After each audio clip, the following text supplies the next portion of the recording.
how the ancients viewed them. Ancient astronomy is the mother of archaeoastronomy and astrotheology. Both subject areas are covered by the Priest Isaac's Institute of Holistic Knowledge. Sign up today. Visit our website, priestisaacinstitute.com, or email us, priestisaacinstitute@gmail.com for more information. You're listening to Radio Anu, the international flavor, the universal spice.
Yes, family, give thanks for your presence with us even at this moment.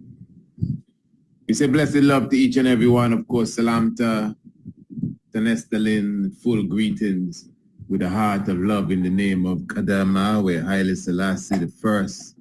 Thanks for your presence. You know you are definitely in the tiger's nest.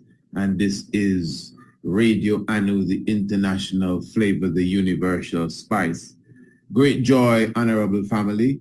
Give thanks for coming in. The Honorable Priest Isaac here with you, as always, ready to bring you joy and bring you good vibration and bring you good information and make sure we take this thing to another level. What say you? We're going to have a wonderful sit down this evening, as always. And of course, I'm very thankful to each and every one who has been somewhat commenting on the two previous programs that we would have done. Of course, you know, previous night we somewhat continued the discussion as it related to the that stuff there in England there, the coronation of Charles, Mr. Charles III. Yes, but we were more looking at it from, you know, the aspect of reparation and these things. But the night before that, oh, that was the granddaddy to me. We were talking about the how it all ties in to our Majesty, our God and King, Emperor Haile Selassie I. So it is just a joy. And I'm sure some of you who have been listening to the news would have heard the reports that have come out that the officials in London, the police officers, they would have issued an apology for arresting the royal protesters on the day of the coronation of Mr. Charles III. You know, I don't know if I've ever heard a case where police officers were saying they're sorry for locking up anyone. But here is such a case. And I think it was basically a case of the fact that they were not just peacefully protested, but from my understanding, the police officers in their statement said that they had no intention. They expected it. Eh? You're not my king, not my king, not my king. They expected that. You know that there is a great movement in England that is anti-monarch or monarchy. It's not, you may get a whiff of it, but it's stinker than that. But you see, the media would come and perfume it, so you don't really get it the way it's coming.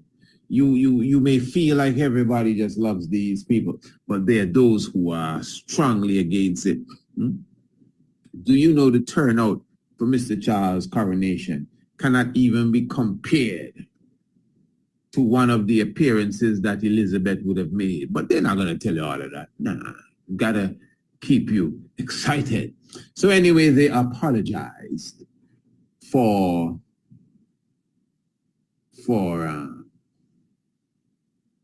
arresting the protesters. I don't think anyone got violent. I don't know if anyone threw any rotten eggs or any rotten tomatoes. As one lady said, all I'm doing here is standing up with a sign, and you're going to lock me up.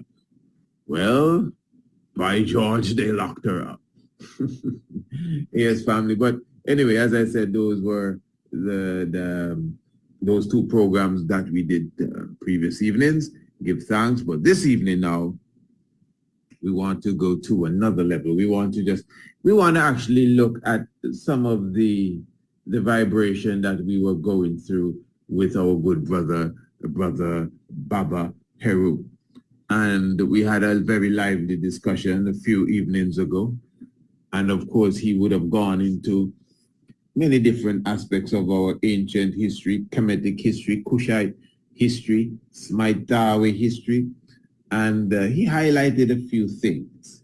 I'm sure some of you would have noticed the presentation he made as it related to Noah's Ark. Interesting, eh? But in a moment, I'm going to tell you my outlook on that. In fact, let me just tell you now. I was just going to take a little intermission, but no, let me just go straight into it. I think one of the main discussions here was that, no, I'm going to take the intermission, family. I want to take a draw on my chalice. Yeah, and I know if I just take the draw, some of you are going to say, where did he go? Yeah. So let me just give you a little entertainment as such and keep the jam alive. Hey, give thanks, family. Life given, the keeper of life, Emperor Haile Selassie I. I'm just going to take a draw. And we continue this reasonment. Life given, all the keeper of life, good. Emperor Haile. And of course, everything is well. Getting a little reverb there, but all is well. Hey, give thanks for your presence with us. So what we're going to do this evening, we're going to be talking about the creation story. And I will be just harping a bit off of the discussion that I had with the good brother, our elder, ancient Baba Heru. All right. Keep it. Don't go anywhere.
Yeah, give thanks. All right, life giver and the keeper of life.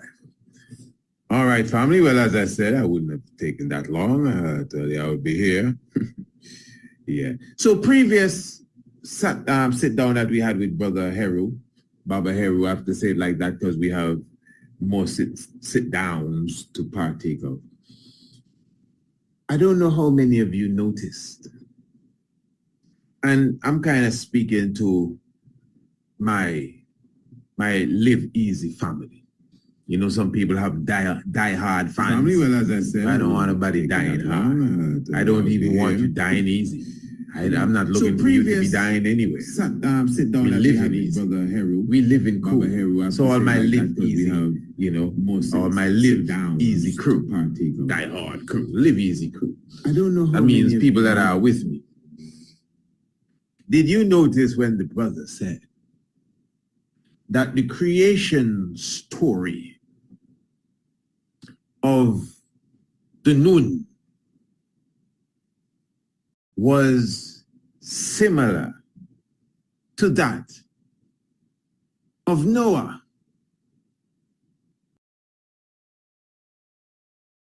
Now, what I'm saying, family, now remember that's Baba Heru. So I don't know, and I mean, Baba Heru, these brothers have been in it when we were not even nearly thinking of consciousness, even before we were born. So I cannot say how far he was coming from with that mystic revelation that he was showing us.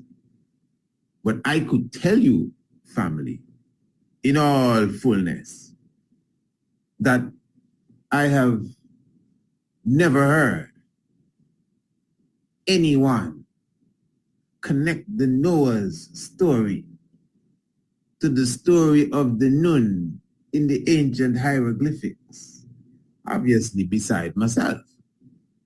Remember, you know, when this revelation came to I and I, this was a while back.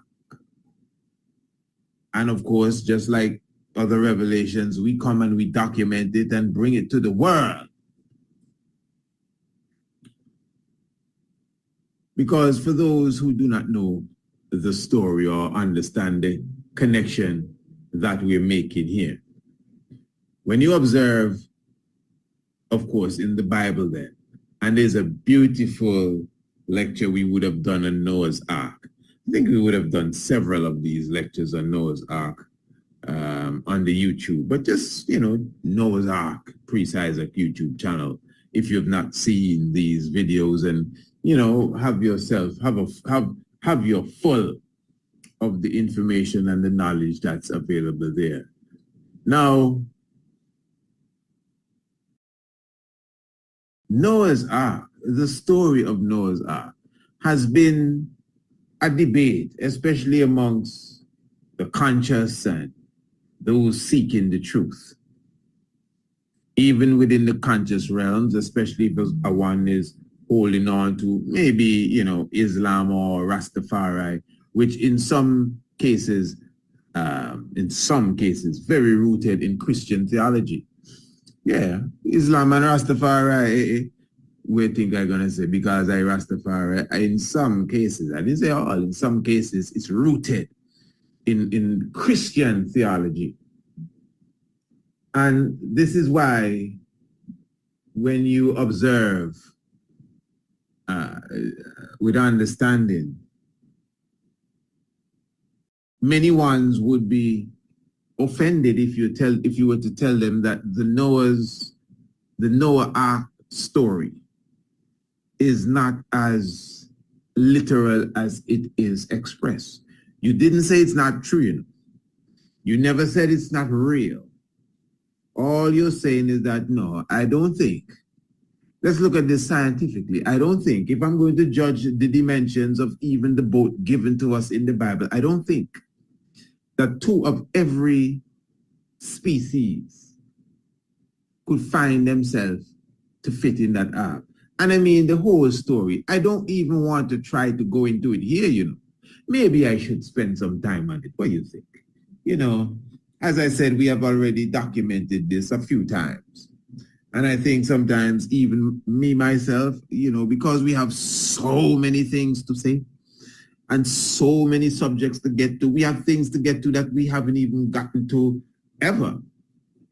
Things we have in the in line so long. Like, for example, I'm going to reveal something tonight that I don't think I've ever mentioned it in any lecture, anywhere. But it's something that I would have noticed years ago. I consider it unravel. If you want to use the word notice, notice. Just like I noticed that the Noah's Ark story was embedded in the story of the creation using Nu Now Net, the Nun. So what Baba Heru did was to, touch me in the sense that he sparked a fire within the brain when I said, no, man, there is someone else that would have, seen the mystics. Now, again, I would have taught this to many, many, many people. I'm not saying maybe someone shared it with him. But again, and I'm saying this for a reason, again, this is the first time I would have heard someone explain with such confidence too, that the story of creation within the ancient Kemetic theology is the same story of Noah and the Ark. So Noah and the Ark is an allegorical story. Oh, listen, Rasta, the Bible, Selassie, I said the Bible is the truth. I don't know what you're talking about. Where are you going with that? Who's disputing that? I don't get it. Let's not mix up the conversation now. After I'm done with this conversation, we can talk about that other conversation that you're trying to bring up. But I'm not talking about that. I said the Noah's story is an allegory. You tell me about what the Bible says, but the Bible is the truth. What you talking about? St. Paul in the same Bible in Galatians says that the story of Abraham and Sarah and Hagar is an allegory. Go and tell St. Paul that Haile Selassie said the Bible is the truth. Nonsensical argument.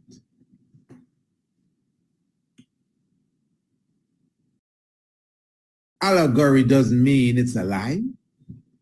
That's why we do these programs, Rasta Round Table. Allegory, mythology doesn't mean that it's quote unquote not real.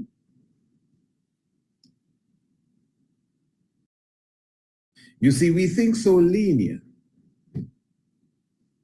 The Eurocentric way of thinking that has been given to us, straight up. So now we cannot really penetrate mathematically even what is happening around us. So when we observe again, our ancient African science teaches us that mythology and esoteric allegorical expressions are not fairy tales.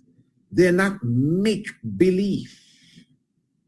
They are highly scientific ways of expressing our history, our culture, our religion, our theology, our folk ways, our morals, all of these things, we express it in mythological, allegorical, and esoteric ways. Whether we do it through poetry and the theater and song and dance, the written word, the griot, we have so many ways of expressing ourselves, but we are scientists. So when you observe down to, listen, as I said before, you observe some of these statues in ancient Kemet, statues of the Tutmosis and the Amonhoteps. The symmetry of these statues are so precise. Not even a real human being's face has such a precise symmetry, cheek and eyebrow and everything else. The eye of Heru, those of you who understand that knows that it has its geometric value, the stem and the eye itself and the brow, mathematically divided into its different parts and different fractions. The point I'm making is everything that we did, everything, every jot, every tittle, every full stop, and every comma had a scientific expression. So this is why we do not say because it's myth means that it's not real. That's not how we look at it. That's for somebody else. Not only is the myth real, the myth or the mythos, I prefer the term, because that's the science. Not even mythology. The mythos, because that's the science, is not only real, it continues to renew itself. So you see the mythos of Asar, but the Asar figure, oh, Osiris is not real. He never lived. Man, Asar lived how many times? Every age you have a different Asar. Every dispensation, every season, every cycle, 2,160 years. That's why the Christ always return. That's why you have so many different Melchizedeks, one for every age. The age brings forth a new messianic figure. This is just natural. This is astrotheology and theology in general. I hope everyone is airy tonight, you know. Good. So again, let's return to what Baba Heru was telling us. Smaitawi. That in ancient Kemet, you see the story of the Nu. And you see the Nu, the Nu, carrying the bark, which is the boat. And from my perspective, this is me now, I noticed that the boat would have had 8 figures on the boat. So I said, hey, this is the Noah story here. Because Noah's story is about a man with a boat and the earth was flooded. You got to keep in mind, Sunday school did a real number on us. A lot of the imagery that stains our mind, if I say Adam and Eve, you still see the old stuff. Nothing changes. Noah's Ark, all you see is the big old boat and 2 horses and 2 zebras and 2 lions going in. Because Sunday school and storybook time has stained our mind. But the reality again, that's why when you go through the Noah's Ark, I'm inviting you, family, please. If you've never watched these videos we've done on Noah's Ark on YouTube, please go and check them out. You'll get a better understanding of what I'm talking about this evening, because I don't want to turn it into a Noah's Ark story episode. But when you read the chapters, speaking of the Noah's flood, you will see there are several floods. Even the time frame given to the rain is seen differently in other expression. In the same one chapter, you have 2, 3 people writing one story in one chapter. No, man, listen, I know you're saying, I don't believe that. Go and watch the videos. Because if you cannot explain why one time the author is saying that God told Noah, bring 2 of every kind. Clean and unclean, just bring 2 of every kind. And then the next time he's saying, hey, I want you to bring 7 of every clean and bring 2 of the unclean. You understand? So, and that's just one of the outstanding features. When the Bible speaks about how high the flood waters were, the flood waters, I'm not making this up, the flood waters, the cubits given in the Bible were literally, the boat that was built was literally higher than the flood. And the flood covered the earth according to the Bible. I'm not making mock. And as I said, I don't want to take the time to try to break it down because that's going to take an extra hour plus to go through the Noah story. Go and watch what has already been established. So my main point is, it's allegorical. It's not because I lie and nothing can go so. No, we have graduated from that. We have graduated from, okay, what you want to tell me? They have animals like tortoises and sloths that move like, like a mile a year. And a mile a year, yeah. And they're coming from all corners of the globe. But of course, as believers, we just believe the miracle of God brought 2 of every animal to the boat. It's nice and it's very, comforting to can believe that. And if it was true, I ain't got a problem. But that's not how it really went. That story of Noah is the new story in ancient Kemet. That's all. When the killers them were in so-called producing the Septuagint, Ptolemy and these ones, and he got his scholars and some of our scholars, they took our ancient writings. That's what was going on in the museum, in the temple for Serapis, not Serapis, the temple for Dionysus, the same building, the same museum, where the Septuagint was translated from the Torah, we are told. But no Torah was around. It was countless of scrolls giving you the story of Nu, who had a bark.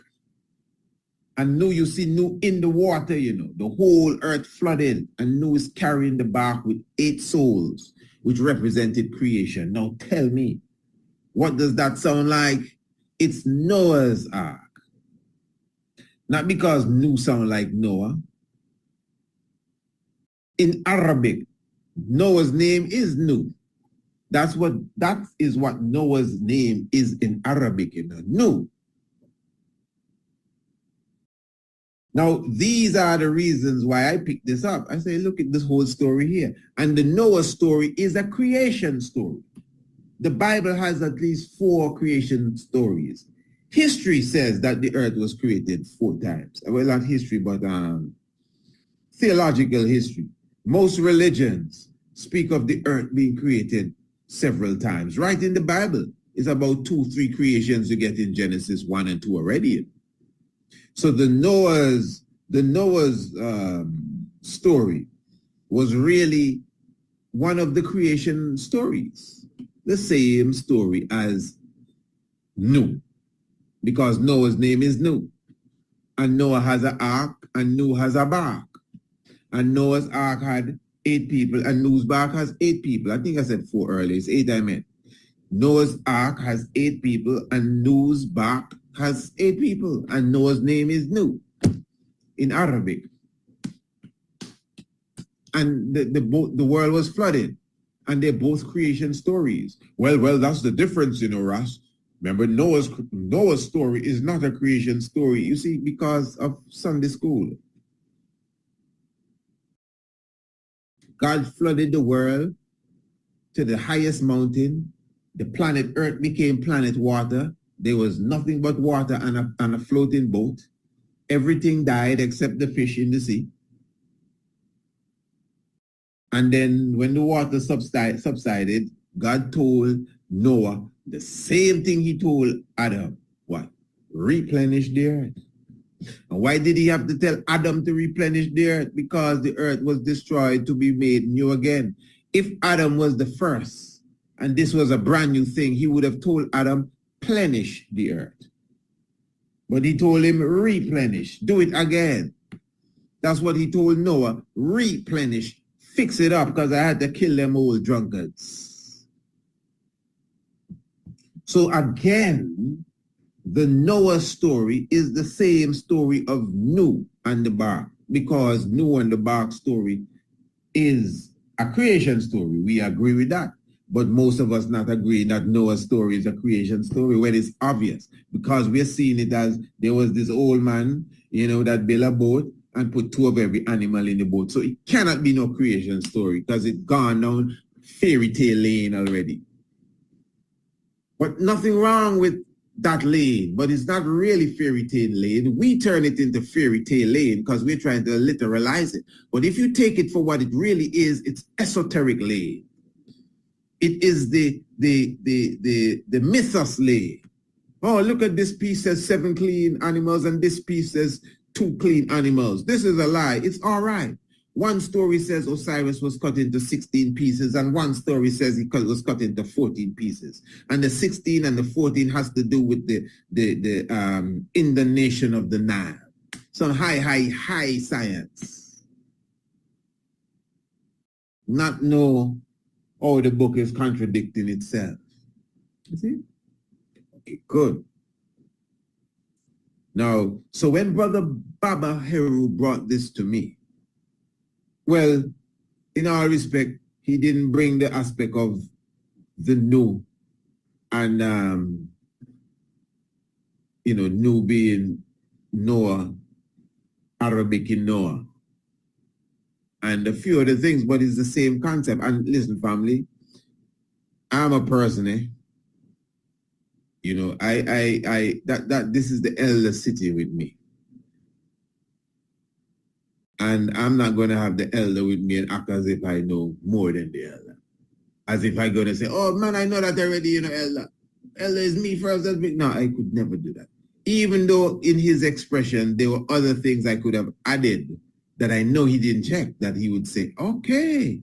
But, sometimes you don't interrupt the flow of the elder.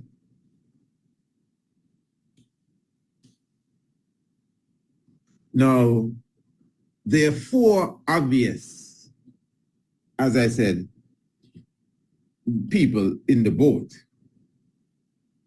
But Brother Baba Heru highlighted the ogduad. Of course, the ogduad has to do with creation as well. I know there's a relief where Pata is ministering to the ogduad. Now, you may be saying, who on earth are the ogduad? And ogduad comes from a Greek word that means 8-fold. Now, the ogduad are said to be 4 pairs of original beings that were seen from the dawn of creation. This may flip out some, but it's 4 frogs and 4 snakes. Let me read this for you.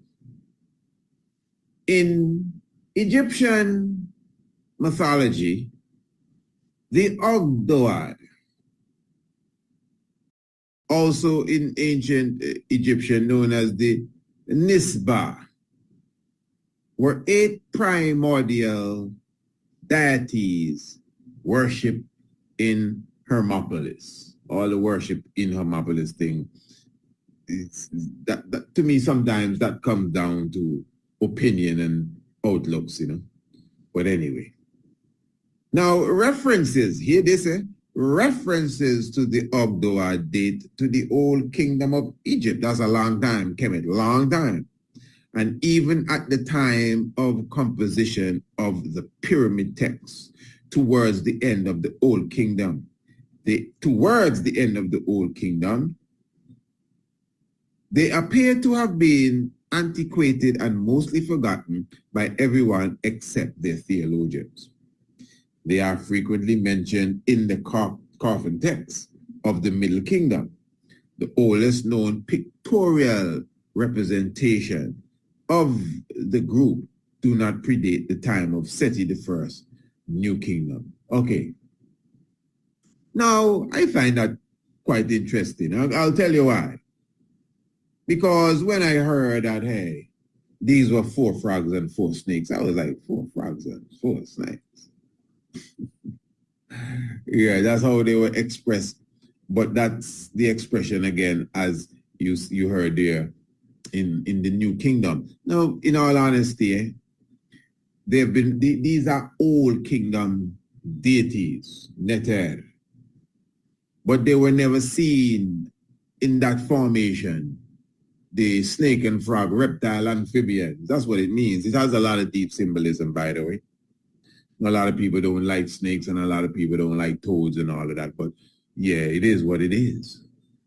But you see, I notice a lot of us, we don't speak of them being expressed as regular human beings.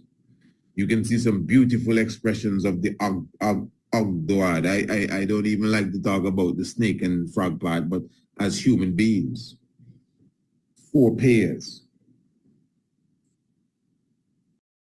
The 4 pairs of created beings, their names are Nu and Naunet. Are you listening? Hehu and Hehuet. Keku and Kekuet. And you have Amen and Amenet. Or some say Amun and Amunet. Now, these are 4 pairs. Now, what Brother Heru did, which was also very genius, he utilized these 4 pairs as the 4, families as such that were on Noah's Ark. That was very interesting too, because these were actual pairs. And you know why that touched me the evening, although you were sitting watching me.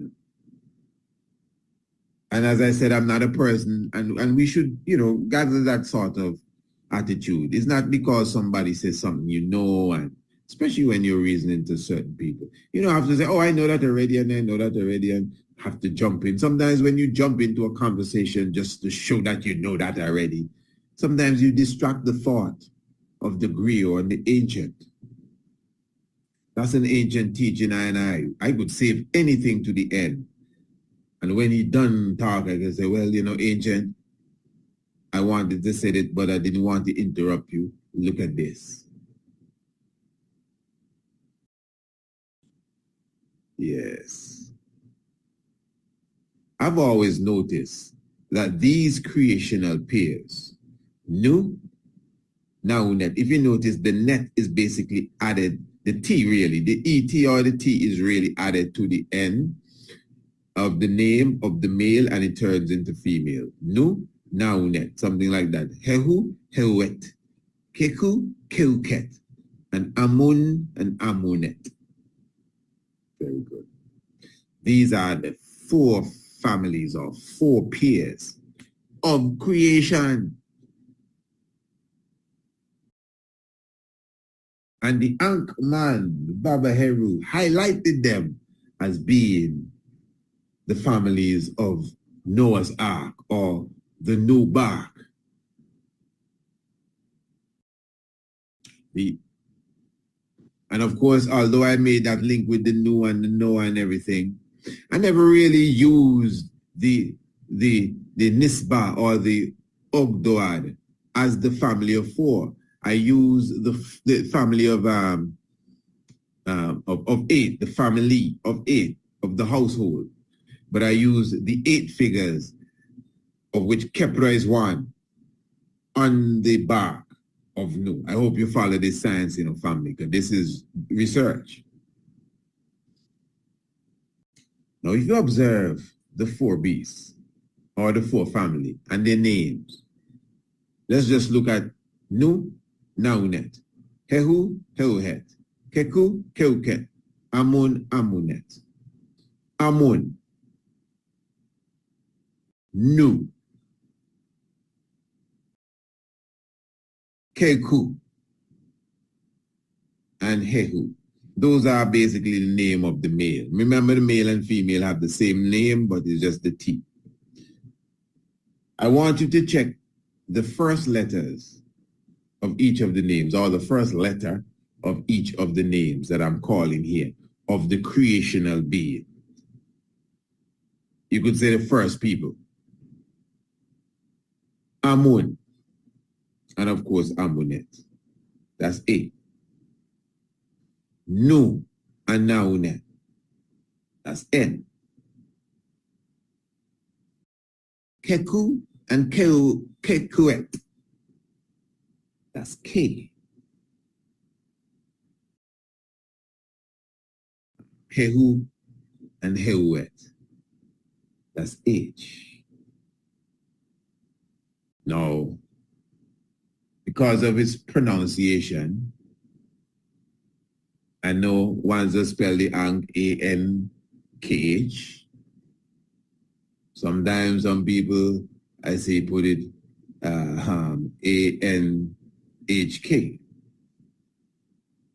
I don't know how that goes. But the main thing is, because we give Ankhs the Ankh. The name of the first four created beings, the ogduad, their names, the first letter of their family pair structure names, actually spell the four-letter word, Ankh. And it was the Ankh man himself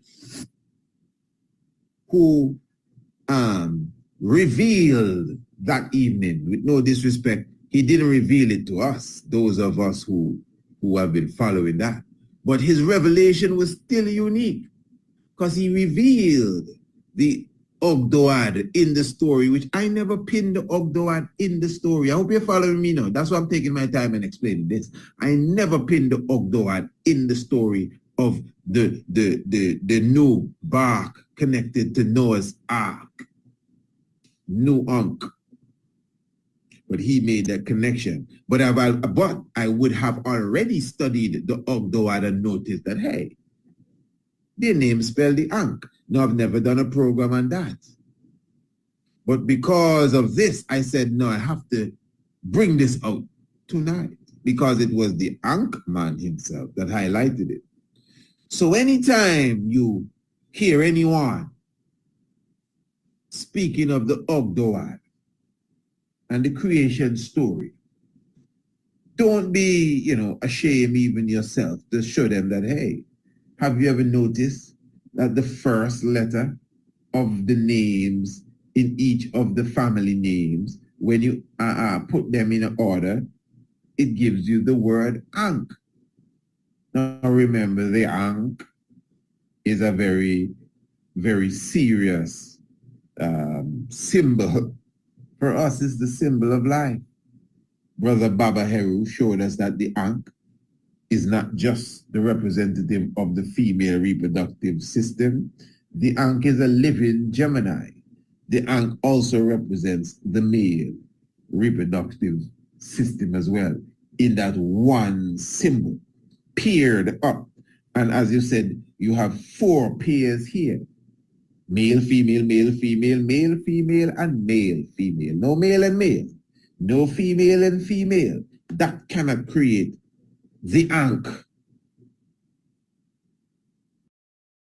And of course, again, connecting it to the Noah's Ark, the creation story, coming out of the primordial waters of life.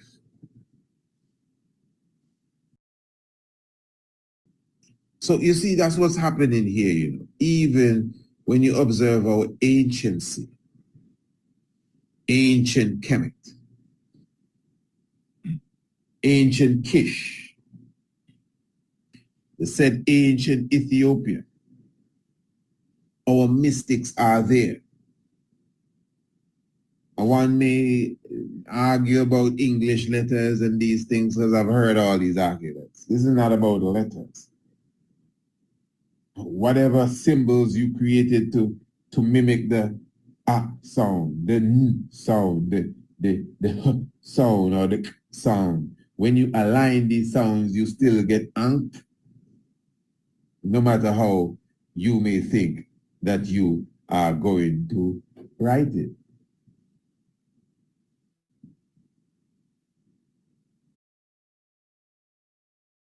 Do you know that whole concept of is Ra and El, Isis, Ra and El?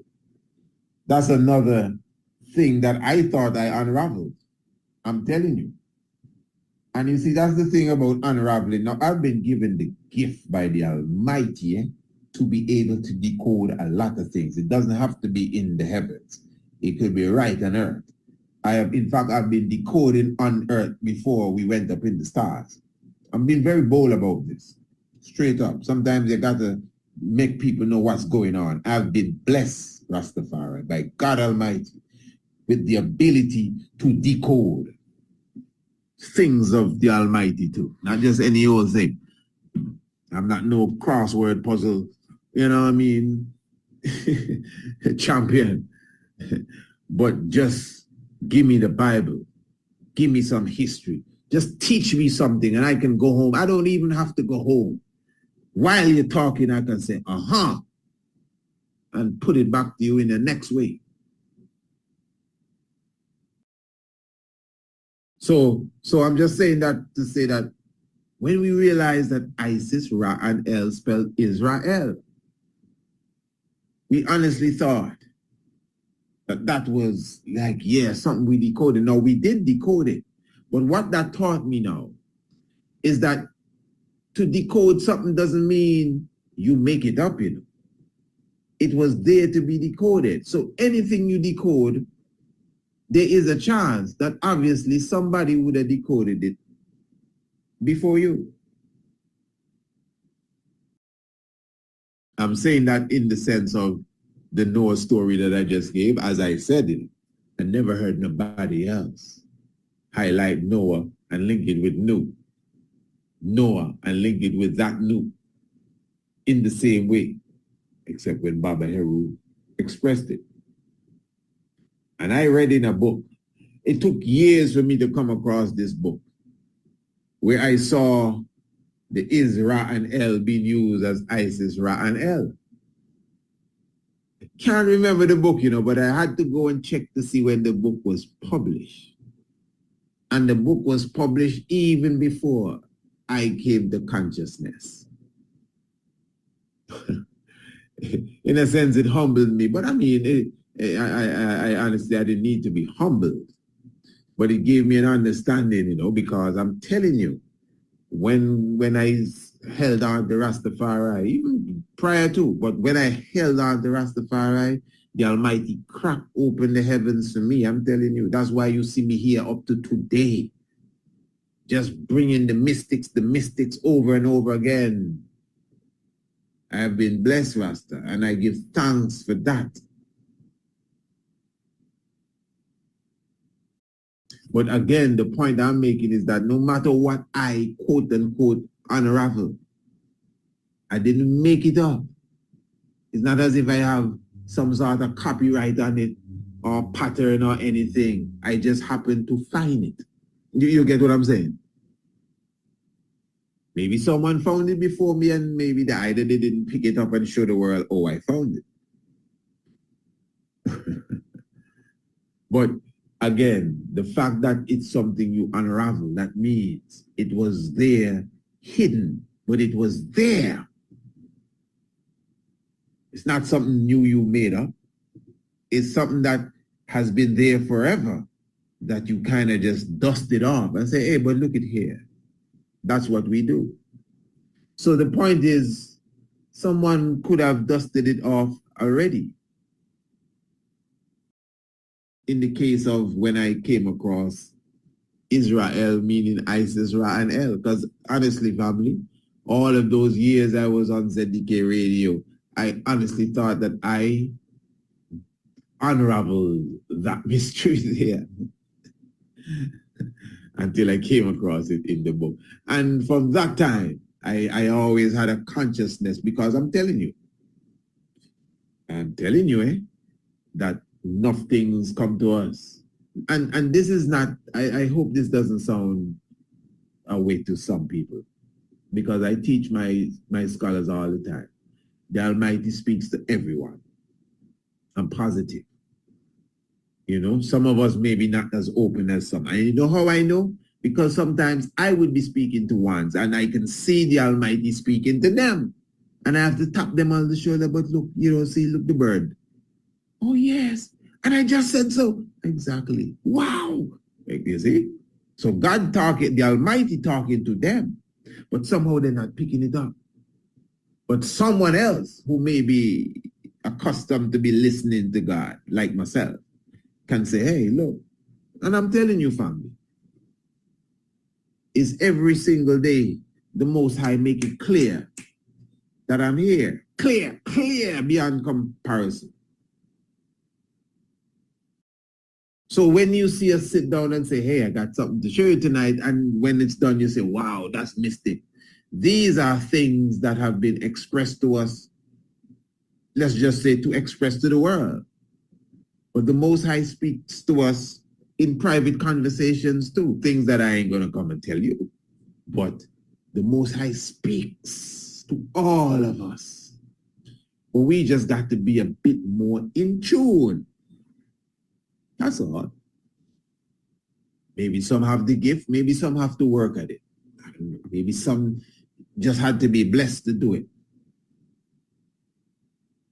But I know that the Most High express human herself in all of us. Well, no, the Most High is a he. Yeah, the Most High is, because the Most High, in my book, the Most High is not necessarily the Almighty. I know if you haven't sat down in the class, that alone will blow your head like, what? But the Almighty is he and she, eh? Yeah, man, of course. But the Most High, which is a specific character, yeah, he is the Lord of hosts. He is the Most High of all of us. But collectively, creation itself, the Almighty compass that. I wonder if you get what I'm saying. And of course, that's positive and negative, male and female. I hope you get that, you know. Man, I just love to come and speak to you, you know.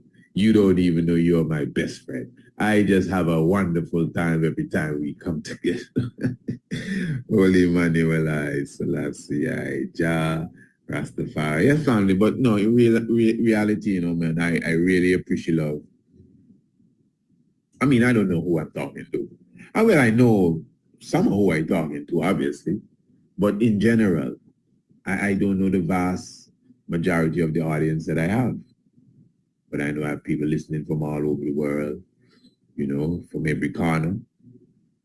You understand? And I'm telling you, your brother priest Isaac really appreciate love.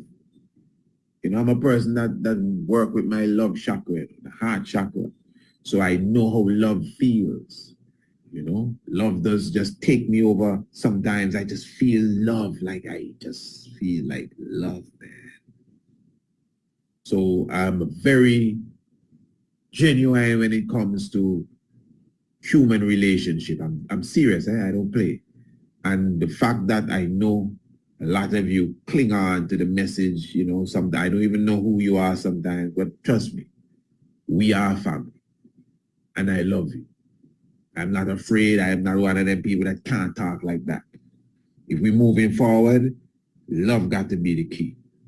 You don't have to say it and love and L-O-V-E, because it's not words neither. Words are good, but the actions are better. My brother said it a nice way. The action is better, but the speech is fine. As Akibika, you know. So yes, family. I know this one ended off a little more sentimental than it began, but it's really about, you know, that love energy, and that's why we do this. It's all about love. That's why we do everything we do. It's just love. Love is a thing. You don't need to it doesn't need all of that explanation. It doesn't really need a color. It doesn't need this whole definition, but yet still it can take a statement, it can be defined, but at the same time, it's a freedom. It's just doing good and caring and sharing and just wanting right to exist. Once you want right to exist, once you just want good to flourish, and all that is righteous be satisfied, that's love. And you work at it, that's just love. So let's live in love. It's expressed by caring and sharing and feeding and helping and sympathizing and empathizing. All of that are the offshoots and the expressions of love. So God is really love. So, let us all love. Yeah, family, give thanks for your presence with us. You don't know. Give thanks to the Naya Big Yard, and I just asking the family to stay locked in here to radio. I know we have some wonderful, programs coming up next. And let me just say, as I always say, if you know your Bible and you do not know your history, the knowledge of your Bible will become a mystery, and it takes some real eyes to realize the real lies that are amongst us. So give thanks once again, Royal Family, and I will encourage you and make sure that you not only enroll yourself in the ancient astronomy program, but make sure you enroll the young ones in the International Homeschool program. A very simple thing to do. You are already on the website. You are already on the Priest Isaac's Institute of Holistic Knowledge website. So all you have to do is to visit the page that is entitled Courses and just scroll through. And as I said, you can sign up for the Ancient Astronomy course. I know by now you have a good idea what that's about. This is something you don't want to miss out on. And of course, for your young ones, make sure you sign them up to the International Homeschool classes. This is something that you do not want to rob them of, neither. So family, I'm very thankful. Oh yeah, what a great joy and happiness.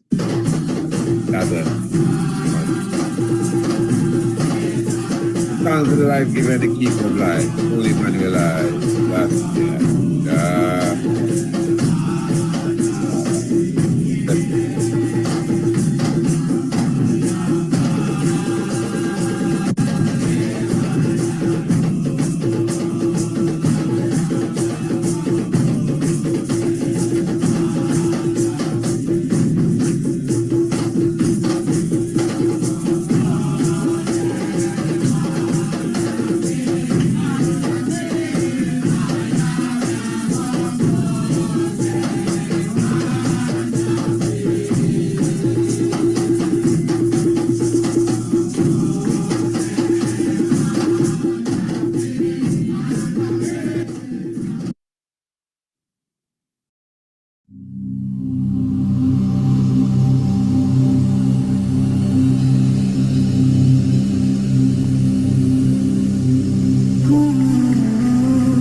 mescaline.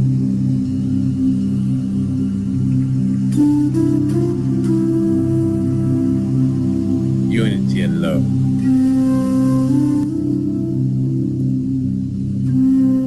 Caring and sharing and brotherhood and happiness, affection, consideration, edification, nourishment, feeding, healing, tending to, and being tender to. Fruit of the womb. Tiger's nest.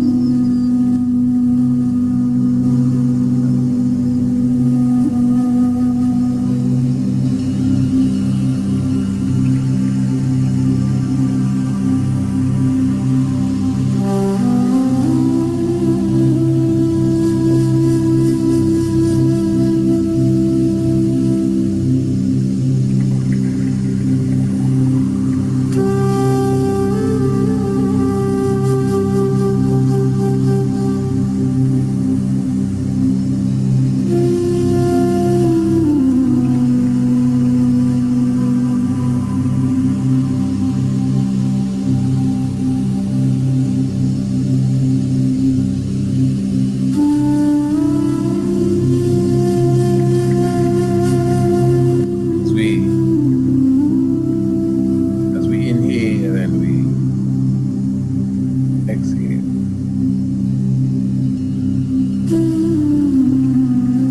as we draw in life, sustenance, nutrient as well.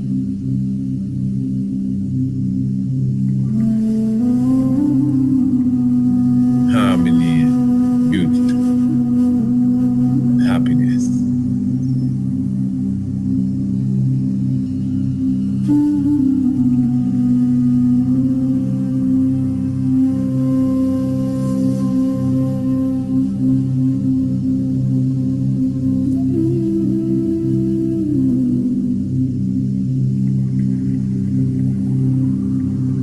So as we elevate and penetrate, vibrate, frequency time, give that joy.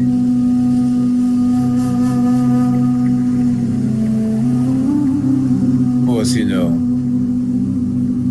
Honorable Priest Isaac here with you.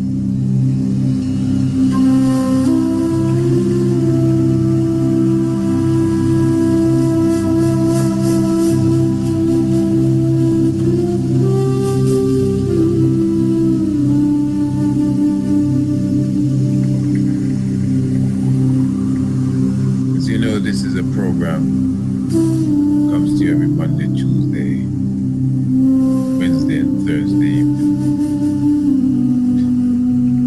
at the hour of 7 p.m. we gather together and we elevate, and it is the same situation this evening.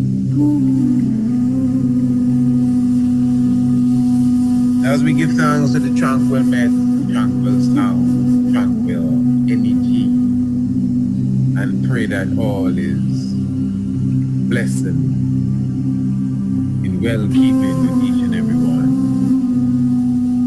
I am honored again to be in your presence as we, as always, take it to another level. And we give thanks to the mighty Black Christ with us, guiding the ship.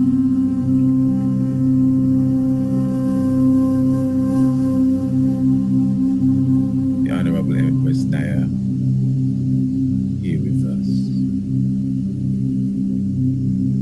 as we open the gates of the nest to each and every one this evening.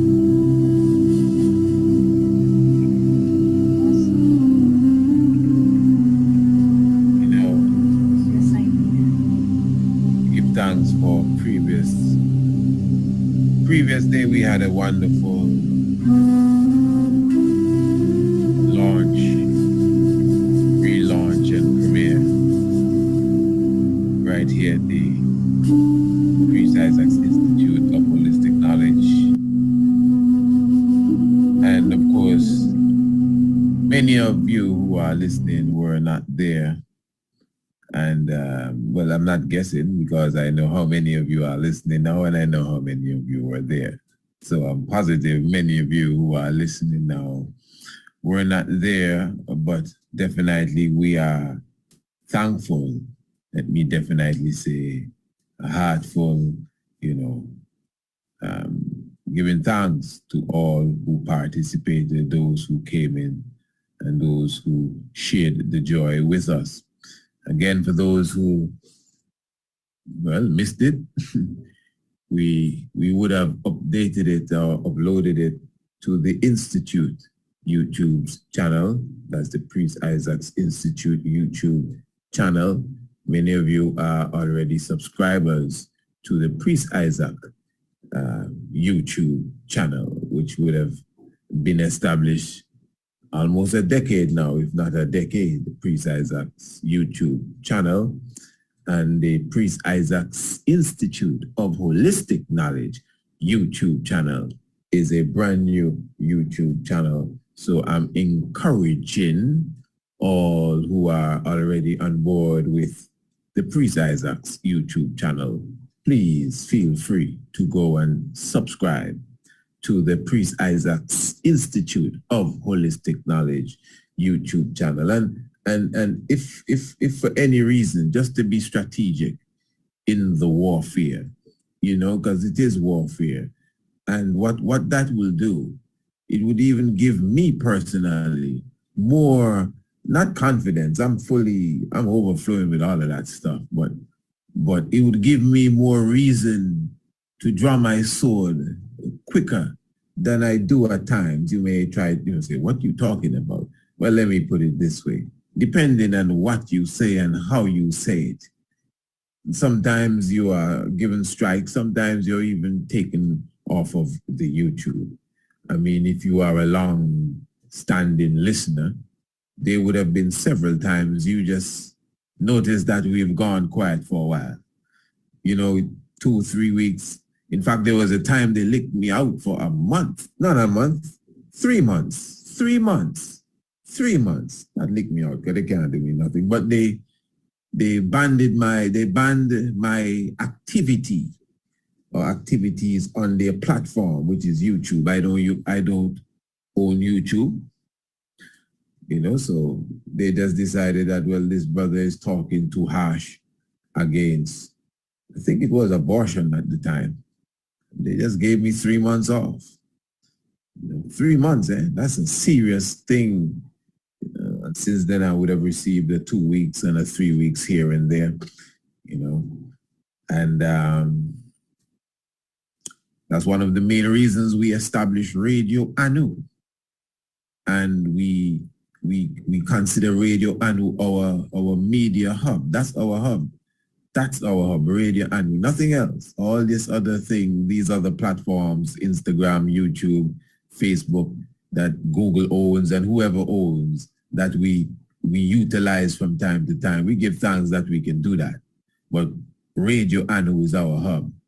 Nobody's kicking us off of our hub. Unless it's some level of cyber warfare that we have to pull our guns on. You can't come and say, well, you're banned for 3 months and 2 months. So they do that. So now when we have 2 YouTube channels now, that's the point I'm making. When you have 2 YouTube channels, when they ban you from one, the other one is there as a backup. You have to think like that strategically.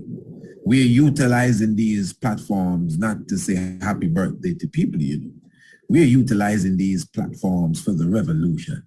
We're utilizing these platforms to wake up the dead. We're utilizing these platforms to free the slaves. So no matter how diplomatic you're going to try to bring this to the table, you must say something that will offend the slave master. I don't care how much I try to nice it up and put how much sugar and honey on it. so that it will pass. Something, if I am speaking absolute truth, something must offend the devil. I could put on all the tap dancing shoes I want and bring the orchestra and play the banjo. They're going to still detect that, hey, give this fella here a couple of weeks off. But then this fella will just jump on the other YouTube channel. That's what I'm talking about. So strategically, this is warfare, family. I'm trying to show you that. This is not entertainment. We don't do these things because we want to. This is not our hobby. You understand? This is not our hobby. It's not even our job. If this was my job, I'm telling you, it has never been my job. All of these years, it's never been my job. It's my occupation because that's what I'm occupied with, the liberation of my people. And these are just tools that I've utilized to continue with the liberation of my people. That's all. So I'm just kind of bringing you in to the strategy thereof and encouraging you now as part of the team, because you're part of the team, right? Yeah, make sure you subscribe to the next YouTube channel. That's my point. Make sure you subscribe to the Priest Isaac's Institute of Holistic Knowledge YouTube channel. It doesn't cost you anything. Just find it and press the button. Good, very, very, very good. So I'm looking for how many people listening here. Whatever the amount of people listening here, I'm supposed to go to the YouTube channel a little later and see the same amount of subscribers added. What do you say? All right, that's it. That's how we live together.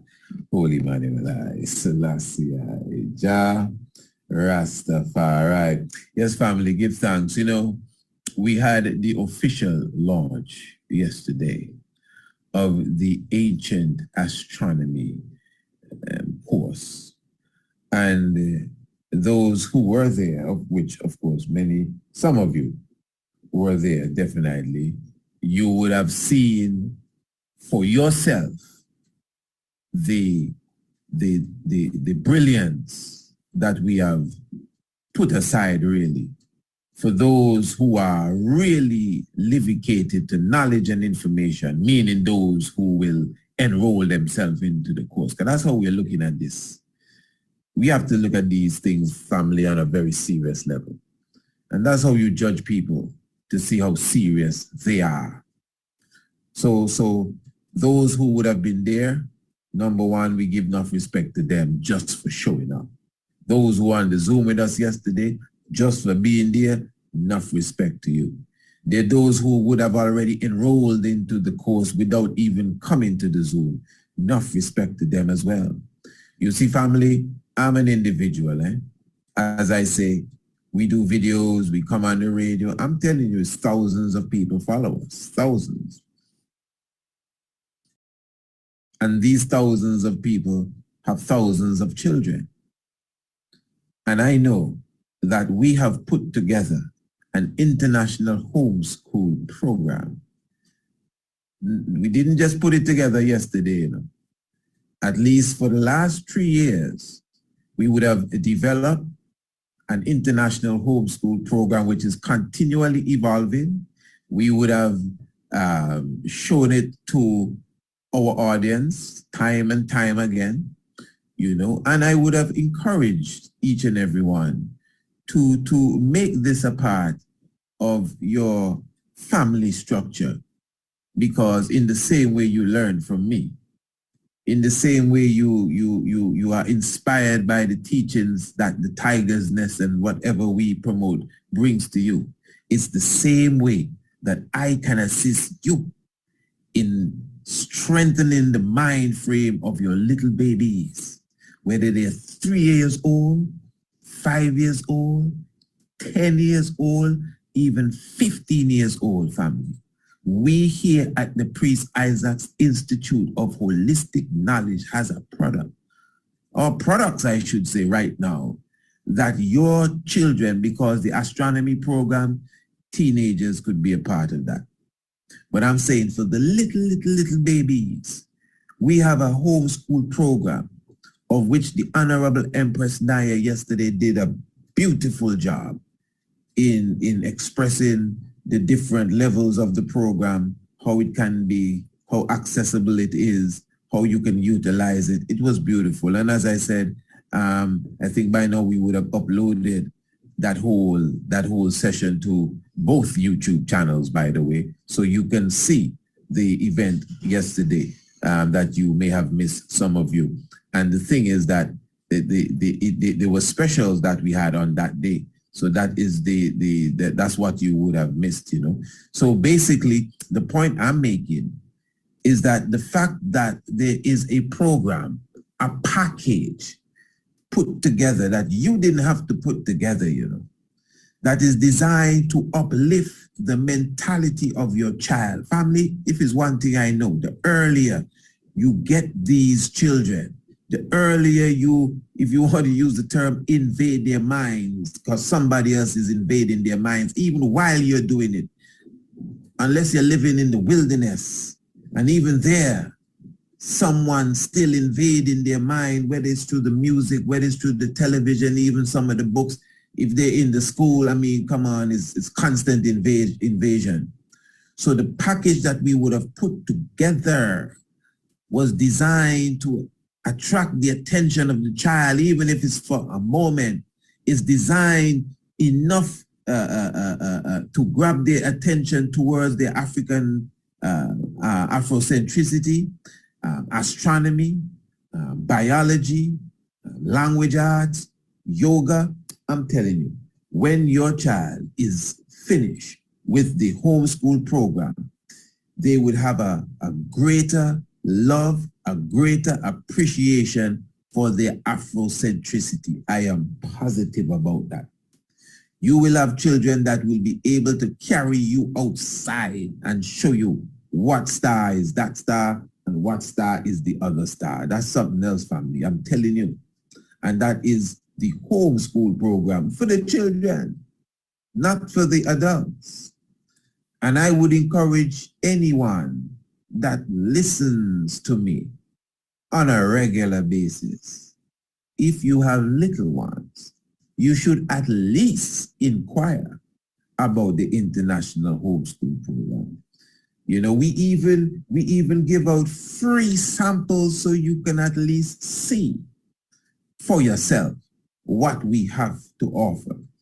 You understand? So in my book, really, a serious parent is a parent that would enroll their young child in the International Homeschool Program, because it can only help in the evolution of their mind towards consciousness, towards seriousness, towards their Afrocentricity. And that is some of what we were displaying yesterday at the relaunch of our International Homeschool Program, and of course the Astronomy Program as well. And of course the Ancient Astronomy Program, I did a lecture entitled The Rudiments of Ancient Astronomy, and I will say a little bit about that in a few moments. But as I said, the Honorable Empress Naya is here with IN. Of course, she championed the whole events of yesterday, and she gave a beautiful presentation as it relates to the International Homeschool and how it could be accessed. And I'm just going to ask her to say a few words, or how many words she wants to say as it relates to the event we had yesterday, the homeschool program in general, and even as far as maybe giving those who were not there a little quick idea of the accessibility and exactly maybe what they would have missed, and anything else she wants to bring to the table. Honorable Empress, give thanks. Beautiful presentation yesterday. Bless the Lord. Yes, bless you, God.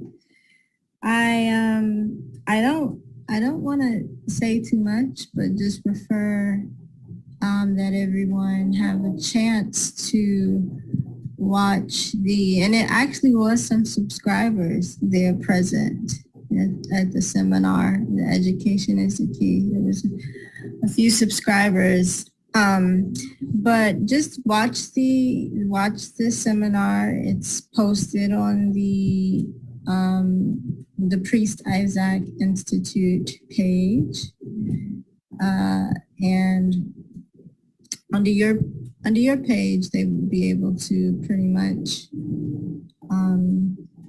Priest Isaac YouTube channel as well. They would be able to,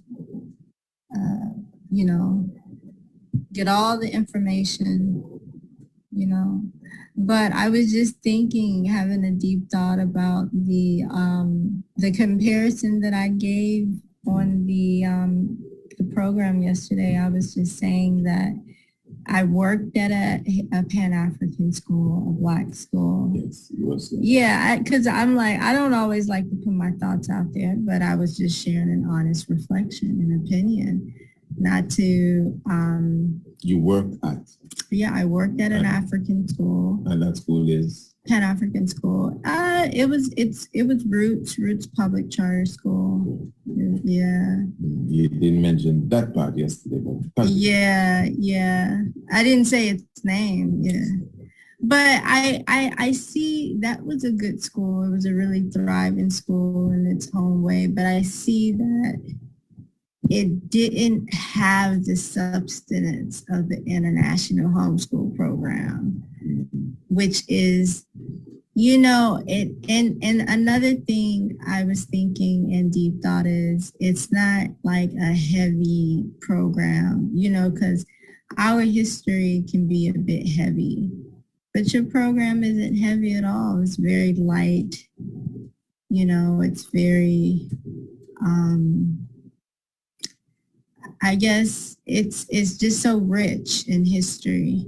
You get the language component, you get the wellness, like you get the science, you get the astronomy. Well, no one is really teaching astronomy to youths in schools. I don't think that's even a subject. You don't really get a chance to get earth science or, astronomy in school. So yeah, it's just an amazing program, but all of the information and details is about it is in the video. So I just will pause there. yes, as the Empress said on the video, both YouTube pages, you have the video from yesterday. It's like about almost a 2-hour long session that we had, but very productive. And I think on my channel, it's entitled Launch of Astronomy, Ancient Astronomy Launch, and relaunch of the Homeschool program. And I would assume that's the same title on both stations. Yes, so as was said there, really, the whole aspect of astronomy is not even really taught in school.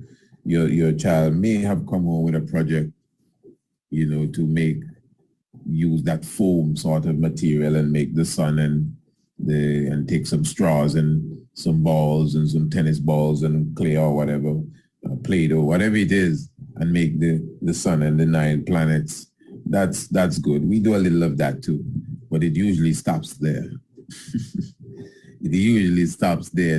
Their mind is not open. You see, the thing is, family, this is where symbolism would meet realism, if you want to call it.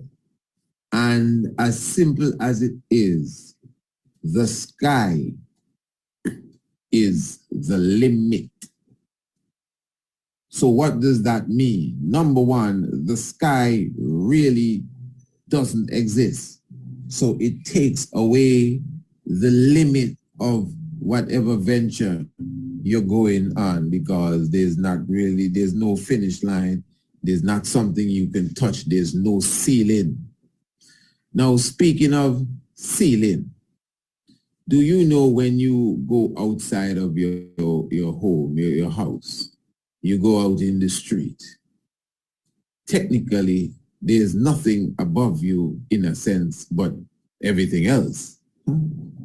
What do you mean?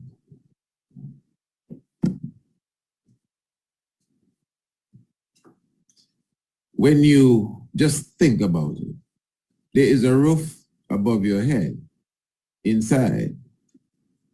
But when you go outside, there's nothing above you. All you are observing is the heavens.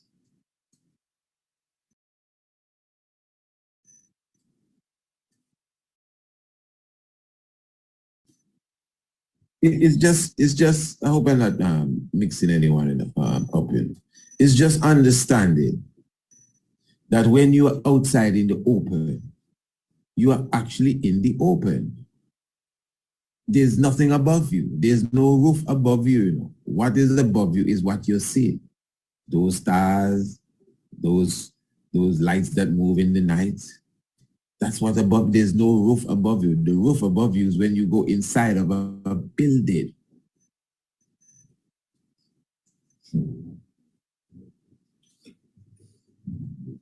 Have you ever heard those that study occult and deal with different levels of symbolism speak about the heavens is not out there in space.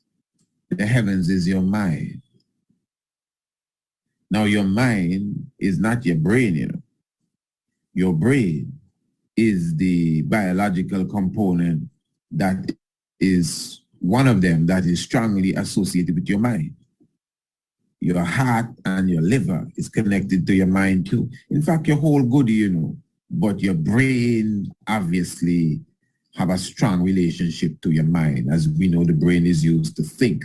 So the thinking process is the process used to kind of bring to reality what's going on in the mind.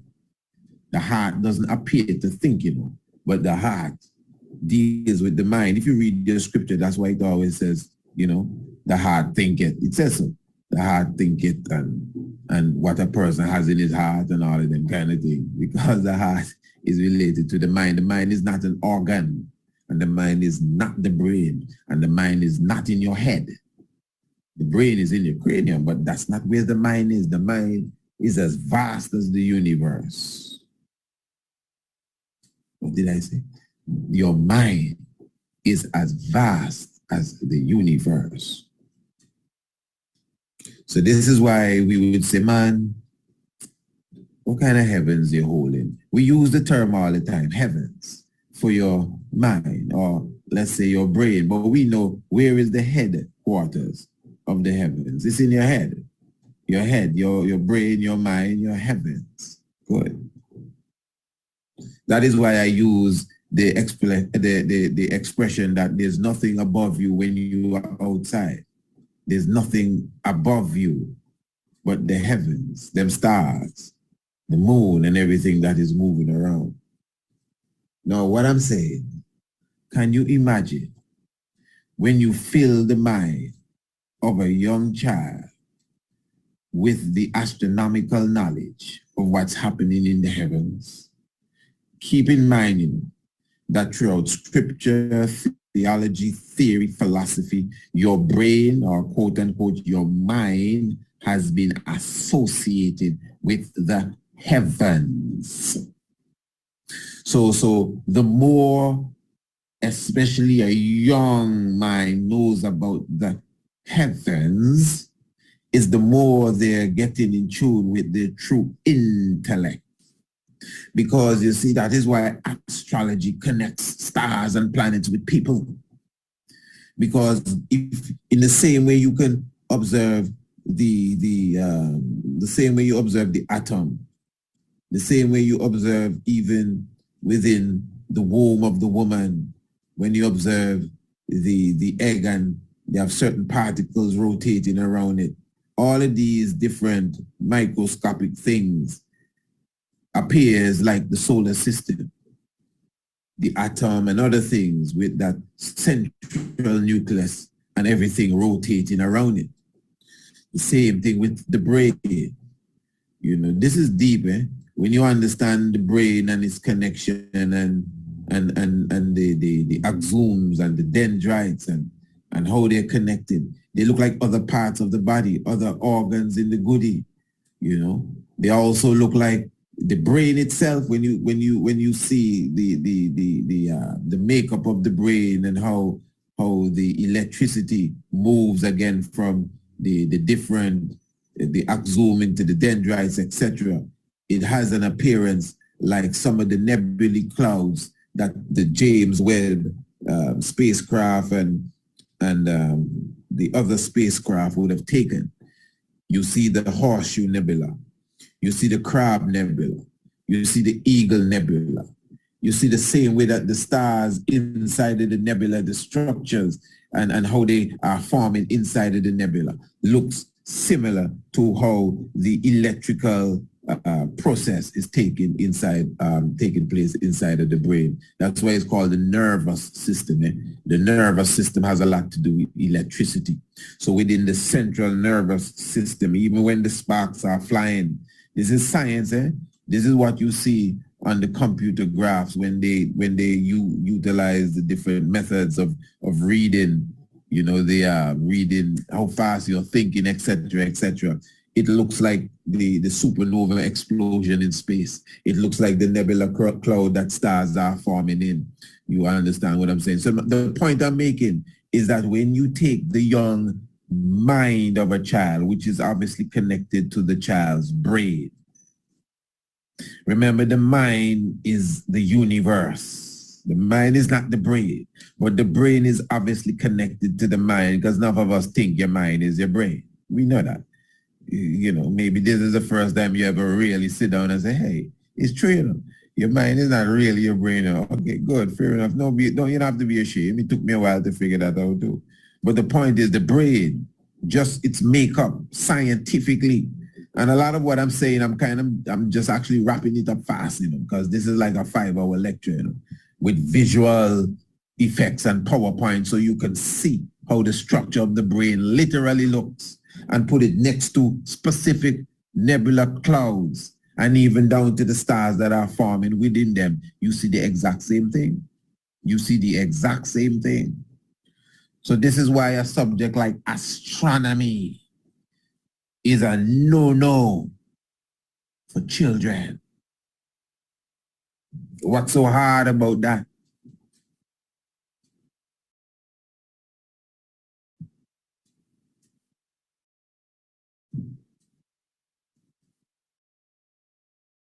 Because when you get the mind of a child on a technical level,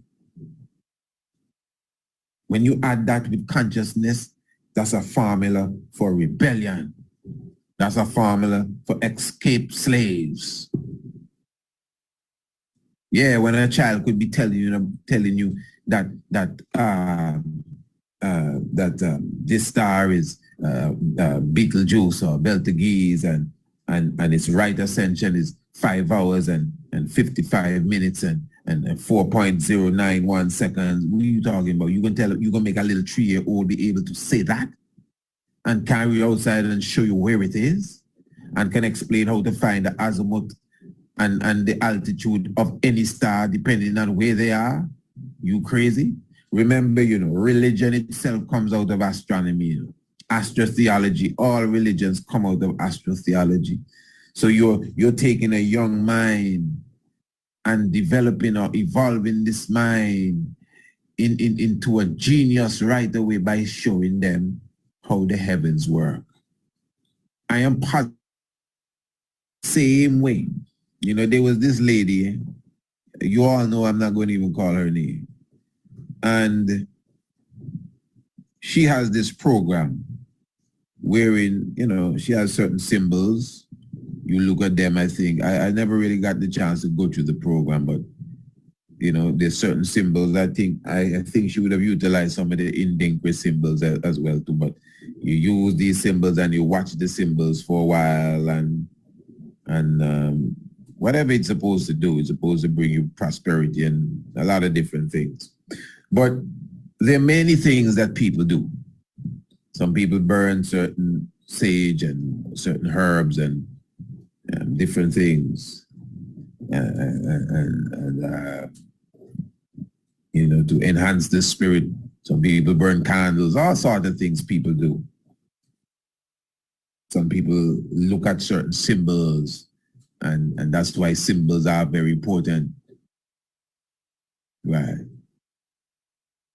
Because when you get accustomed to the symbols now, what it does, it kind of crafts your brain into a kind of, a frequency that will generate throughout your goodie and everything else that's around you. Okay, for example, imagine living at Bobo Shanti headquarters in King Emmanuel headquarters, Bobo Shanti Hill. I've visited the hill several times in his beauty and his glory, you know, without taking note. If you close your eyes tight, all you will see is red, gold, and green and some black 5-point star. Because every corner you turn is red, gold, and green, and it's very bright too, and black 5-point stars. Now, true, we know King Emmanuel is Melchizedek and the mastermind. You understand? These ain't no, and some R symbols and some lion symbols.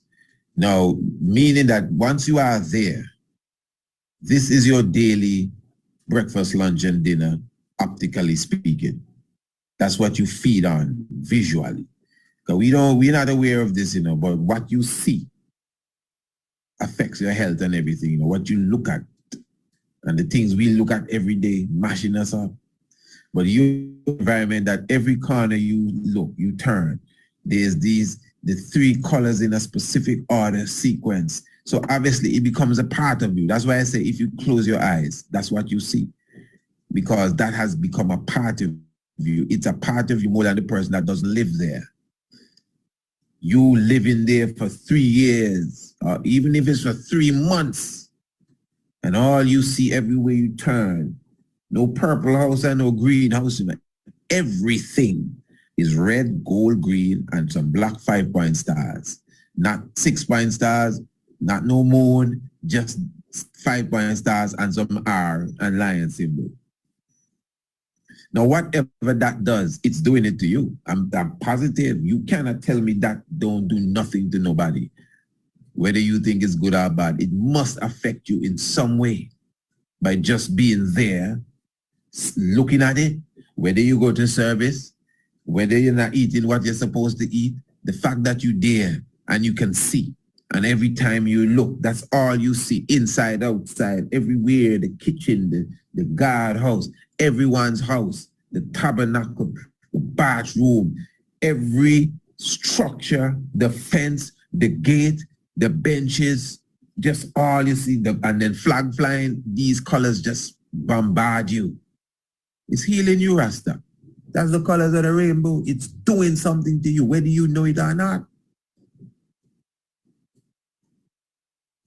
I say all that to say again, back to the child that is learning astronomy. Back to the child that is learning about a supernova. Back to the little baby that I can explain to you what's a proton star and the velocity of it. Back to the little toddler that can point out the Leo constellation. Back to the 7-year-old that know where the sun is when it's the fall equinox. What kind of brain you think you're developing there? That is why, family, with all the love in the world, man, I look twice at anybody that say they're into consciousness, especially if they follow close to what we do and you hide your children. Hide. I'm not telling you to come and make them listen to Tiger's Nest. You hide your children from the value that we have in store for them. Sorry I have to say it so, but you're my brother and you're my sister, and that's how I feel. Don't do that, man. Don't do that. This world ain't got nothing to offer. Any school that you're sending them to ain't got nothing to offer. You heard the Honorable Empress herself. She said that she would have taught at a black-based institute she would have studied at the same as well, not just where she teaches, where she studied.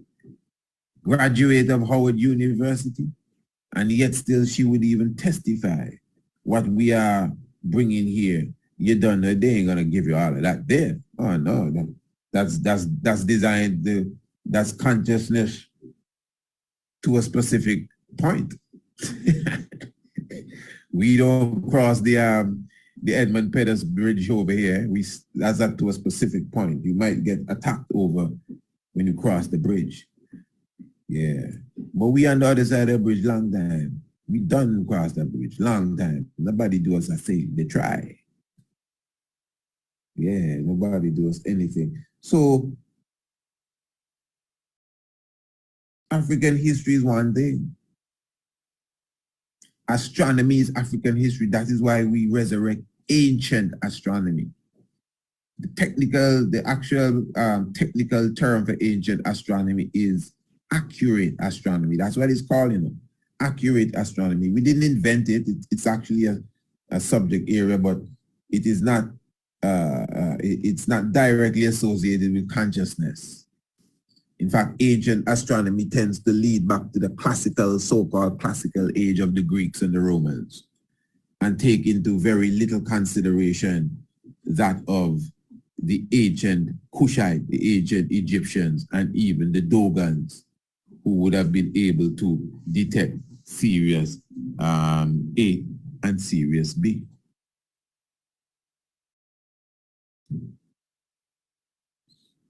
You know, so family,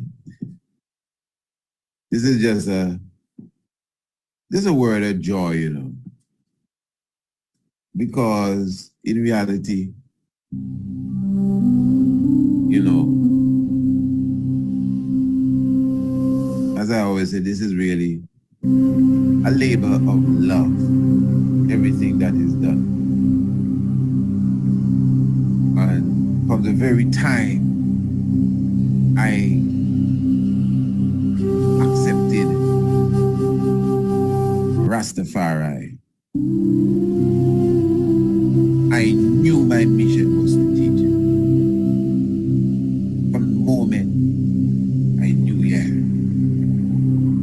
And from the moment, when I say the moment, the literal moment, the same month I accepted Haile Selassie, which was at the beginning of the month, at the end of the month, I was behind a radio broadcasting, microphone, etc., etc.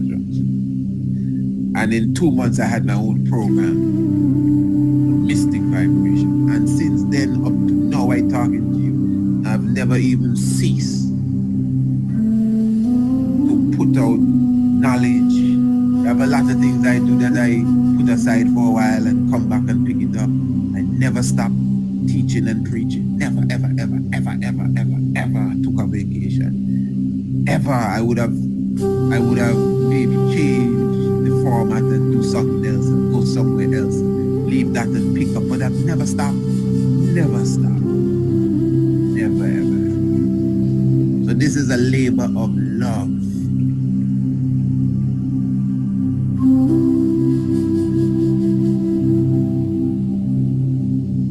Because I believe in progress a lot, and growth and economic strength. We have taken this talent, as I would have taught many times, to make talents. Who don't like it, that's their business. That's why we would remain enslaved.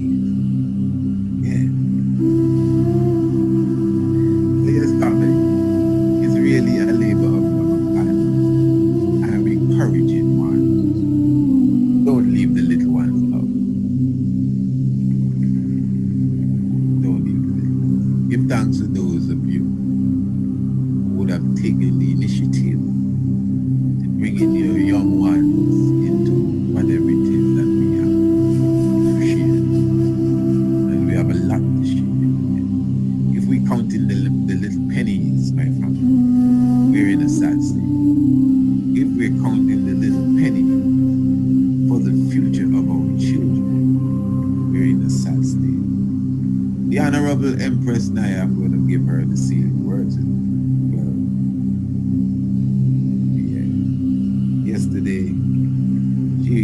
she gave a beautiful statement and she made us understand that this is all encompassing. And it was touching, as simple as it was. Not only belief-wise, Rastafari, Boboshan, and the Islam, not just on that level, but even ethnic-wise, black, white, Chinese, whatever. And she made that statement very clear. So I'm thankful and I'm humble as well, because in this march forward, in reality, many times, you see like what I'm talking about here, many times it's those outside of even the ethnic group that I represent that bring their children along to hear what we have to say.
interested in learning ancient astronomy, archaeoastronomy, or astrotheology?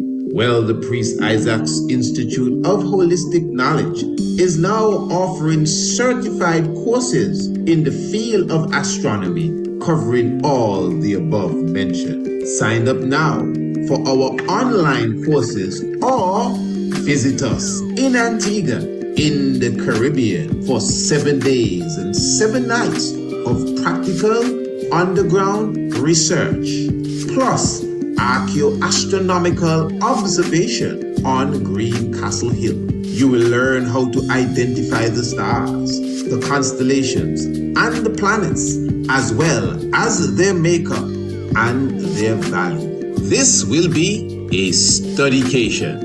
Enroll today by visiting our website, priestisaacinstitute.com, or sending us an email, priestisaacinstitute@gmail.com, or search us out on TripAdvisor, the Priest Isaac's Institute of Holistic Knowledge, Ancient Astronomy, Archaeoastronomy, and Astrotheology, the wave of the future.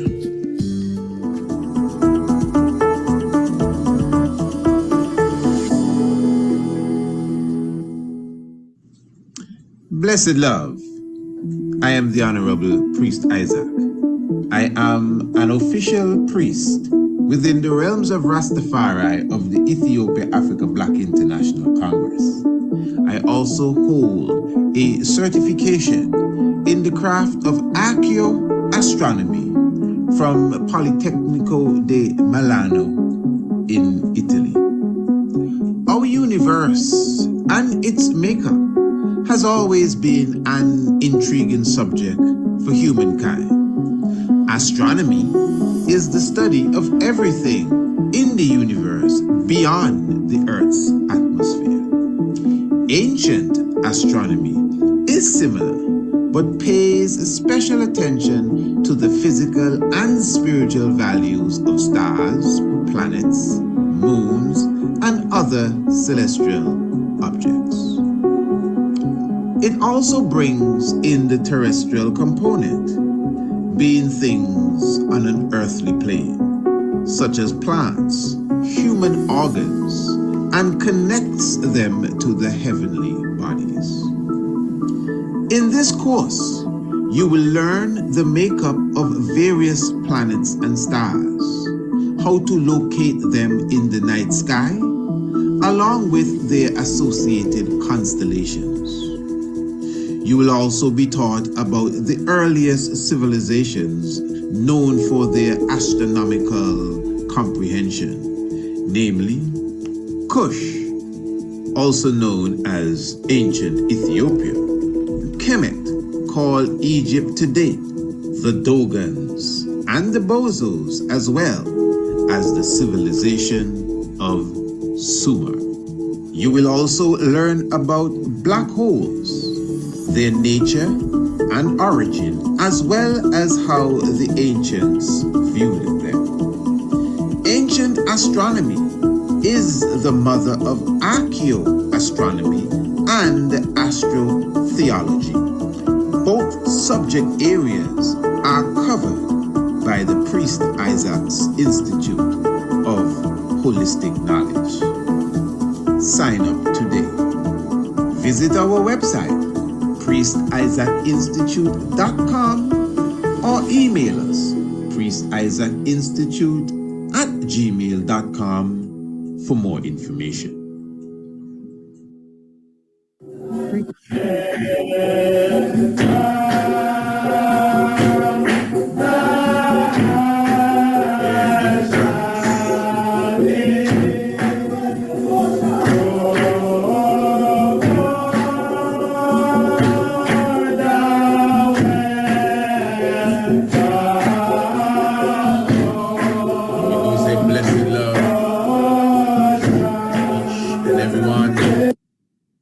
Thanks for your presence with us.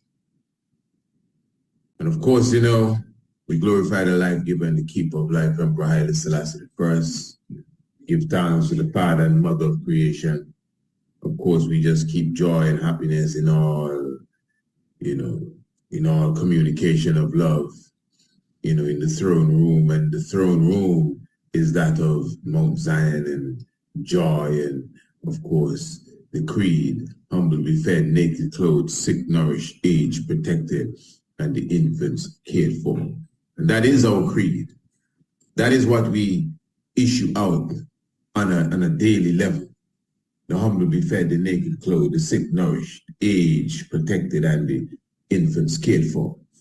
And we are very thankful even at this hour that we are in a position to even make sure that this can be done.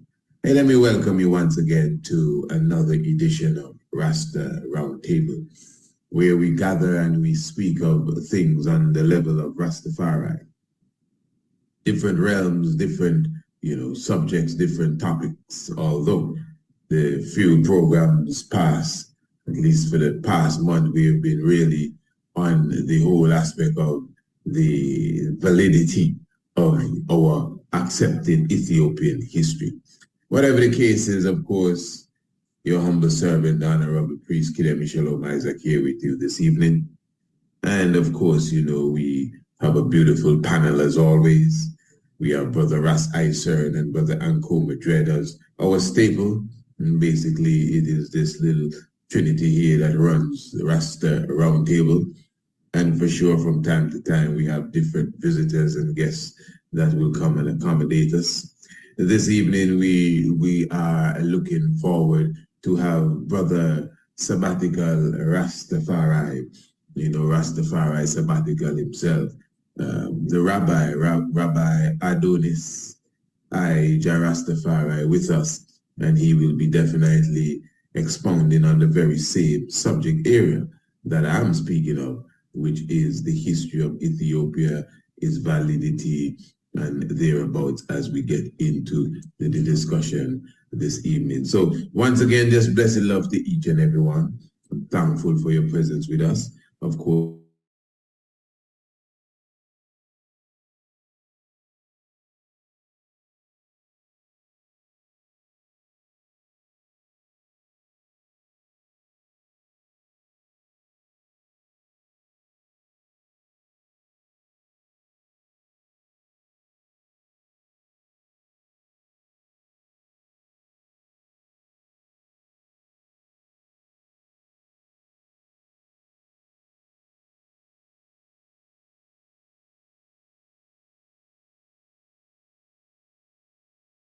noon. It's going to be a wonderful 2 hour that we're going to spend together.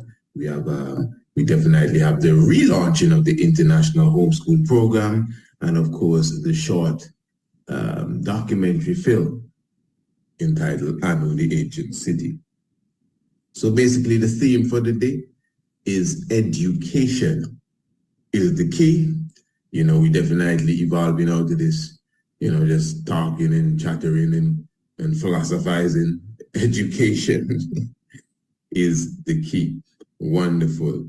I see we have with us already our special visitor this evening, Ras Adonis, the Rabbi, my good brother Rabboni. Blessed love, my Lord. Greetings, salam to and Honorable Priest Isaac, and also to the guests, to the Rasta Round Table Radio. Anu, greetings, salam to and to all. Yes, sir. It is a great joy, to have you here with us on Radio Anu, and I know it's a moment that myself and yourself have really sat in. The good brothers have not sat in as yet. That is Ras Isern, and we have Anko Madred, which are our staple. I haven't seen them as yet, but I'm positive that they will be looking to chime in. But for sure, my brother, as I said, this is a program that we do every Thursday evening. And yes, we sit around the table to speak of issues dealing directly or affecting Rastafari, the movement and the people, not necessarily just theological or historical or philosophizing on the concept or anything. But of course, Rastafari is known for that. So that must be a part of it. There's nothing wrong with that. But yet still, we also touch upon other subject areas, again, that has to do with our creed. You know, the hungry, the humble be fed, the naked clothed, the sick nourished, the aged protected, and the infants cared for. So all of that is very, very important. And I know sometimes we get into a lot of the biblical discussion, and all of that is good. But again, you know, what about the elders and the younger ones, the most vulnerable of our society, and those who need help and need a uphand, and our businesses and all of these things. So that is why Rastafari Round Table was really created, for even that reasoning there. So we definitely are looking forward to go into that this evening, my good brother. So again, blessed love to yourself as our special guest, as such, our special visitor.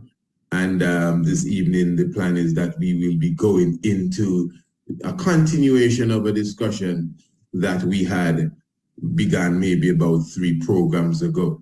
And the reasoning really is about the validity of the Ethiopian history and what has happened. It has branched off into not just the history of the monarchy, and this discussion goes beyond just Solomonic lineage. You know, Solomonic lineage or no Solomonic lineage, the whole reasoning was that the history of Ethiopia as we know it is not as straightforward as we think it is, and that was what, you know, our scholars here brought to the table. One of the main scholars is already in the house, Ras Kwame, and Ras Kwame actually works along strongly with, you know, Ras Isern when it comes to the research, because of our, let's just say, the software that we are using here. It doesn't accommodate as much people as we may want around the table. So I would believe Ras Kwame is sitting with us this evening, maybe in place of Ras Isern. You know, Ras Kwame, we in a sense, we miss you previous week, man. What's going on? Blessed, my love. Yeah, man, respect, greetings to each and everyone. Yes, and I have Ras Adonis with I, you know, the Rastafari sabbatical. You know, he's definitely gracing us with his, you know, his time this evening as well. Yes, I blessed my Lord. So even before we hear from the rabbi, since the eye is here, you know, my Lord, you don't know. Last week is you we waited on it. To come and open the back. Everyone, but you know, you had some other things. So in a sense, give thanks that you're here. I would like you to, even to the brethren sitting with us, give us a, you know, because the brethren's previous Isern and Ankoma wanted to continue, especially on that aspect of the Christianity that they were getting into.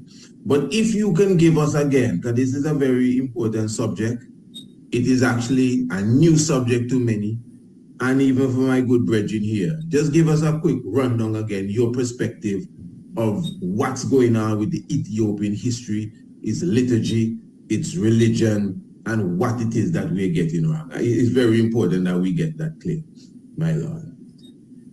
Yeah, well, greetings. Yeah, my perspective, basically, as I said before, look on the different accounts about Christianity entering into Ethiopia.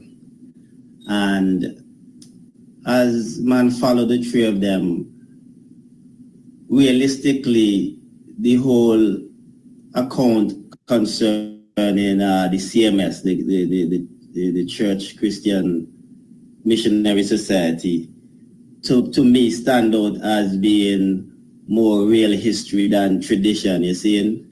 And that history, they started around 1829, you know, with the church as it go into Ethiopia and the different parts of Africa to more or less bring this quote-unquote gospel to the heathens, you see, and people who have not yet received the message of Jesus the Christ. So when I look at as I said, the different layers of accounts, I find this one to be much more appealing to eye, you see. And yeah, this is just the premise. This is my view. This is the area in which I'm taking it from. Seeing? But if we can just come really quick, because even from that time when we, not that last program, the one before that, you know, I take my time and kind of look deeper into what you were saying. As I said, the three accounts. The biblical account, just to be clear for the audience too, the biblical account of Acts 8, Philip the eunuch. Then you have the historical account with King Izana and of course the two shipwreck who has become the saints. I think it's the first set of saints. Ethiopia. Yes, Pimentus and his brother. Yes, they have some new name now. Abba Salama. Yes. Abba Salama. Mm-hmm. And That's what we call him. It's Frumentius. Right, but that's the original name, but they have two new names. The two of them begin with A. I think it's Abiha. Oh no! Oh, you talking about Bretza, Abraha, and Abretza, or something like that? Okay, it's the same brothers, I think. No, it was two brothers. They had like two brother on the Ethiopian side, if I'm correct. There were two brother kings, and then there were the two shipwreck Syro-Phoenician boys, so-called. Okay. That guy shipwrecked, Frumentius and someone else. So these are not their canonized name. I always thought so. In fact, I think I would have actually read that. Maybe that information was a bit, yeah. You know, sometimes you read something a long time ago and somehow you just carry it with you. Sometimes you don't even remember the sourcing, but you just know. No. Facts. I think about some things I read, or I hear a man say something today, and I'm like, I heard that somewhere. I read that in some Rasta book, and the books are not. To the audience and to the guests right here and to the host, that there's some books I read back in like maybe the late 80s. That's when the Rastafari late 80s, early 90s. And some I know were published like in England by Rastafari, like who are abroad, like say in England and other places. And these books are not available. And there was a man of mine that did research like us and published their own books. You might remember some of their own books. You know, they wasn't fully copyrighted or whatever.